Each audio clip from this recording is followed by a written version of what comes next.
ନମସ୍କାର। ମୁଁ ଆଜି ଆମ ରାଜ୍ୟ ସରକାରଙ୍କର ପିଲାନିୟମ ଉପରେ କିଛିଟା ପ୍ରଶ୍ନବାଚୀ ନେଇକି ଆସିଛି। ଆପଣ ଯଦି ସୋସିଆଲ ମିଡ଼ିଆ ଆକ୍ଟିଭ୍ ଥିବେ ଆପଣ ଜାଣିଥିବେ ଏଇ କିଛି ଦିନ ପୂର୍ବରୁ ପ୍ରଥମରୁ ଅଷ୍ଟମ ଶ୍ରେଣୀ ପର୍ଯ୍ୟନ୍ତ ପିଲାମାନଙ୍କ ବହିରେ 1600+ ତ୍ରୁଟି ବାହାରିଛି, ଯାହାକି ଅକ୍ଷମଣୀୟ ନୁହେଁ। ଯେମିତିକି ସାର୍ ଆଇଜାକ୍ ନ୍ୟୁଟନଙ୍କୁ ଏକ ପାଇଲଟ ବୋଲି ସମ୍ବୋଧିତ କରାଯାଇଛି। ଓଡ଼ିଶାର ବିଧାନସଭା ଜାଗାରେ କର୍ଣ୍ଣାଟକ ବିଧାନସଭା ଇମେଜ୍ ଦିଆହେଇଛି।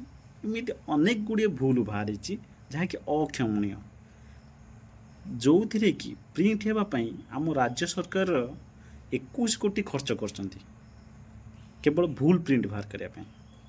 କିନ୍ତୁ ତାହା ଏବେ ଏପର୍ଯ୍ୟନ୍ତ ଠିକ୍ ହେଇନାହିଁ।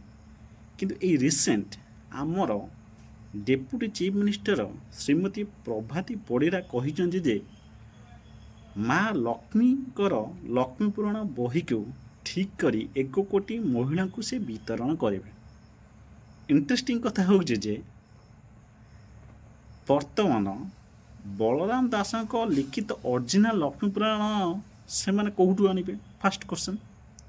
ସେକେଣ୍ଡ କ୍ୱେଶ୍ଚନ୍ ହେଉଛନ୍ତି ସେମାନେ କେମିତି କହିପାରୁଛନ୍ତି ଯେ ଆମ ଓଡ଼ିଶାରେ କେବଳ 1 କୋଟି ମହିଳା ଅଛନ୍ତି? ଆକ୍ଚୁଆଲି ଆମ ଓଡ଼ିଶାରେ 2,35,00,000 ମହିଳା ଅଛନ୍ତି। ତାହେଲେ ଏଠୁ 1,35,00,000 ବଞ୍ଚିତ ହେବେ କାହିଁକି?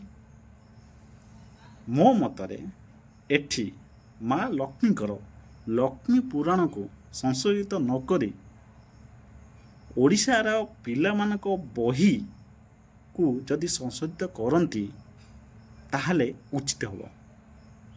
ଆପଣଙ୍କୁ କ'ଣ ଲାଗୁଛି? କମେଣ୍ଟ ଜଣାନ୍ତୁ। Thank you.